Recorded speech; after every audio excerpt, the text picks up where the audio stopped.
Assalamualaikum warahmatullahi wabarakatuh. Bahasa Arab mudah bersama Kang Azki.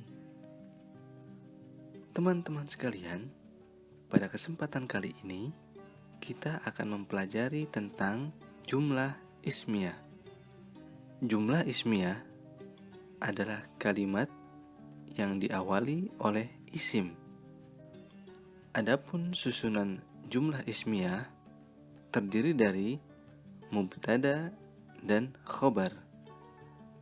Mubtada adalah subjek, sedangkan khobar adalah predikat. Teman-teman sekalian, mubtada memiliki dua syarat.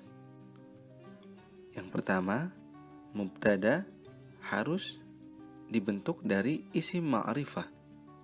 Dan yang kedua, mubtada harus diberi tanda baca akhir kata dhammah atau marfu.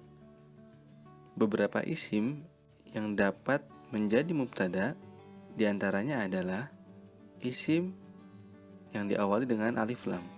Selanjutnya isim alam. Selanjutnya isim isyarah. Selanjutnya isim dhamir. Selanjutnya man'ut na'at dalam bentuk ma'rifah. Dan selanjutnya mudhaf dan mudhaf ilaih. Teman-teman sekalian, khobar terbagi menjadi tiga. Yang pertama khobar mufrad, yang kedua khobar syibhul jumlah, yang ketiga khobar jumlah. Khobar mufrad dibentuk dari isim nakirah.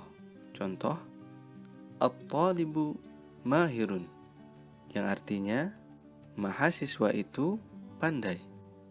At-talibu berposisi sebagai mubtada. Mahirun berposisi sebagai khabar. Teman-teman sekalian, ada beberapa ketentuan untuk khabar mufrad. Yang pertama, khabar mufrad harus dibentuk dari isim nakirah. Yang kedua, khabar mufrad harus diberi tanda baca akhir kata dhammatain atau marfu. Dan yang ketiga, khabar harus mengikuti mubtada dari segi mudzakkar atau muannas dan dari segi jumlah. Selanjutnya, khabar syibhul jumlah. Khabar syibhul jumlah dibentuk dari jar majrur atau dzaraf mazruf.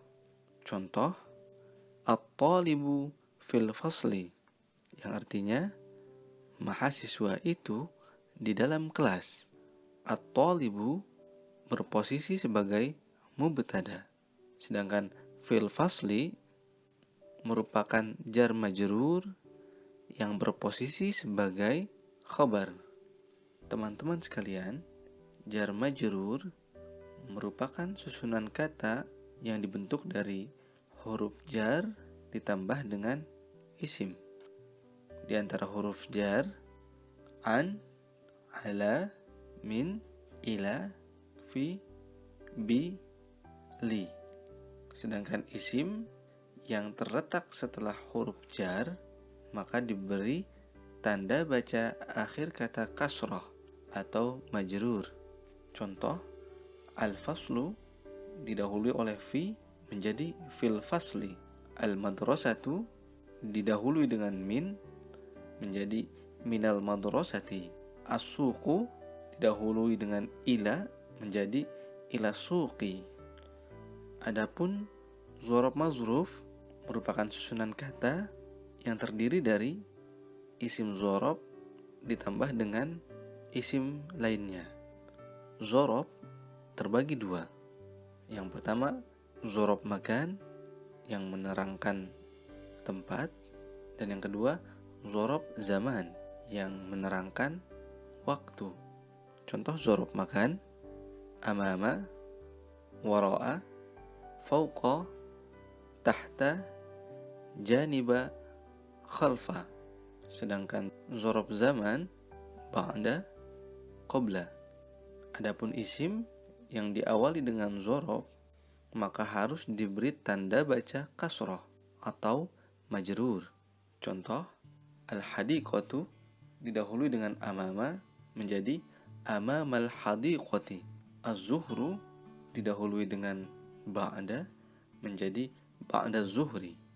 Selanjutnya, khobar jumlah. Khobar jumlah dibentuk dari jumlah ismiyah atau jumlah fi'liyah. Contoh pertama, at-talibu ummuhu mudarrisatun, yang artinya mahasiswa itu ibunya adalah seorang guru.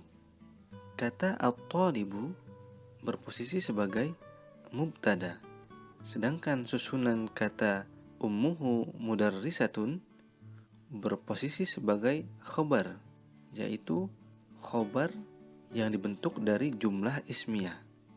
Jadi khobar tersebut terdiri dari mubtada dan juga khobar. Ummuhu sebagai mubtada, sedangkan mudarrisatun sebagai khobar. Contoh kedua, at-talibu yadhabu ilal maktabati, yang artinya mahasiswa itu pergi ke perpustakaan.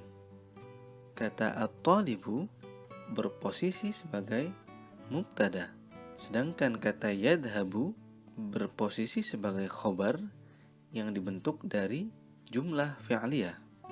Kata yadhabu terdiri dari fa'il dan fa'il. Adapun fa'ilnya adalah domir huwa yang terdapat pada fi'il tersebut.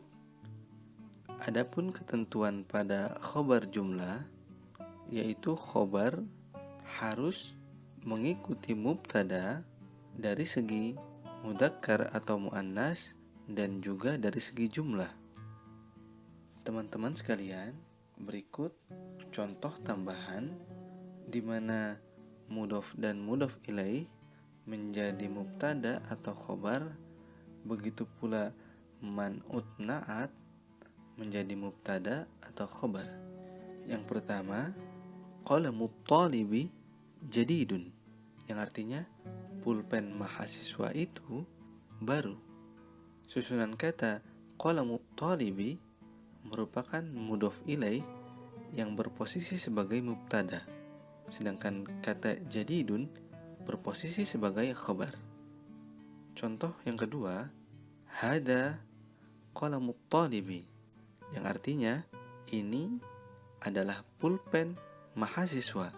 Kata hada merupakan isim isyarah yang berposisi sebagai mubtada, sedangkan susunan kata qalamut talibi merupakan mudhof ilaih yang berposisi sebagai khabar. Contoh yang ketiga, at-talibu al-mahiru jamilun, yang artinya mahasiswa yang pandai itu tampan. Susunan kata at-talibu al-mahiru merupakan man'ut na'at yang berposisi sebagai mubtada, sedangkan kata jamilun berposisi sebagai khabar. Dan contoh yang keempat, hadza talibun mahirun, yang artinya ini adalah mahasiswa yang pandai. Kata hadza merupakan isim isyarah yang berposisi sebagai mubtada, sedangkan susunan kata talibun mahirun merupakan man'ut na'at yang berposisi sebagai khabar. Teman-teman sekalian, demikian untuk sesi kali ini. Semoga bermanfaat. Sampai berjumpa pada sesi selanjutnya. Wassalamualaikum warahmatullahi wabarakatuh.